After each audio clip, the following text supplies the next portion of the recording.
শৃঙ্খলা অবস্থা ভালো না, এটা সবাই বলবে। একটা নির্বাচনের যে অবস্থা থাকে, যে উৎসাহ থাকে, উদ্দীপনা থাকে, এই নির্বাচনে সেই উদ্দীপনা আমি রাস্তাঘাটে দেখি নাই।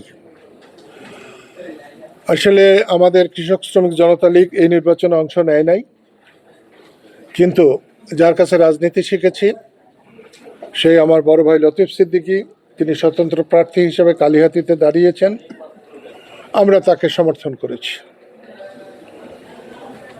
এজন্যে নির্বাচনী প্রচারণায় যা করা দরকার আমরা করার চেষ্টা করেছি, এবং সেটা করতে গিয়ে দেখেছি যে রাস্তাঘাটে মানুষের অতটা উৎসাহ নাই। নির্বাচনে কোথাও জামাত এবং কোথাও বিএনপি খুবই শক্তি খাটাবার চেষ্টা করছে। এমনি ঘটনা টাঙ্গাইলে তেমন ঘটে নাই। যে ঘটনাটা বেশ কিছুদিন যাবৎ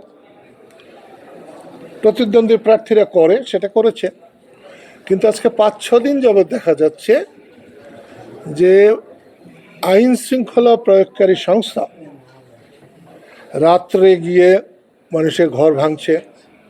আগেকার দিনে ডাকাতরা যেমন গ্রামে ঢেকি বলে একটা জিনিস ছিল, ঢেকি দিয়ে ধান বানাতো, সেই ঢেকি দিয়ে দরজা ভাঙতো, ঠিক সেরকম যেখানে যে কাঠ পাচ্ছে, এই পাচ্ছে, বড় কোনো যদি কি বলে খাম পায়, খুঁটি পায়, সেগুলো দিয়ে দরজা ভাঙছে, মানুষকে অ্যারেস্ট করছে।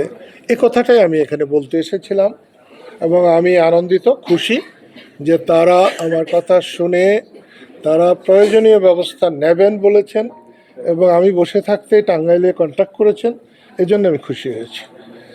আমি একটা কাগজ দাও তো, যে এটা একটা ছবি, আপনাদের আমি একটা ছবি দেখাতে পারি।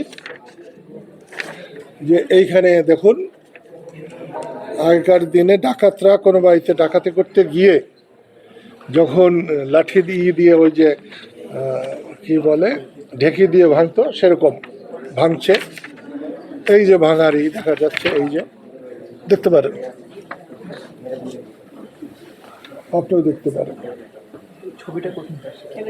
এই ছবিটা হচ্ছে কালীঘাটের, জায়গাটার নাম কি, নারিন্দা ইউনিয়নের মালতি-গ্রাম।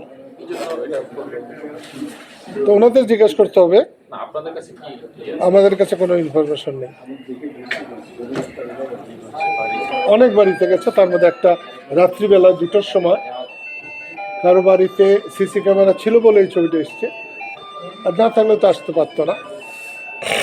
আমি চাই যেভাবেই হোক, যতটা নির্বাচনী চলেছে, আমাদেরকে গণতন্ত্র উত্তরণের জন্যে একটা প্রক্রিয়া বের করতেই হবে, এবং সেই প্রক্রিয়ায় নির্বাচনের বিকল্প কিচ্ছু নাই।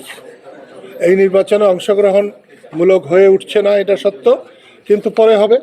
এই নির্বাচনের মধ্য দিয়ে পরে অবাধ নিরপেক্ষ অংশগ্রহণমূলক নির্বাচন হবে, এটা আমাদের প্রত্যাশা।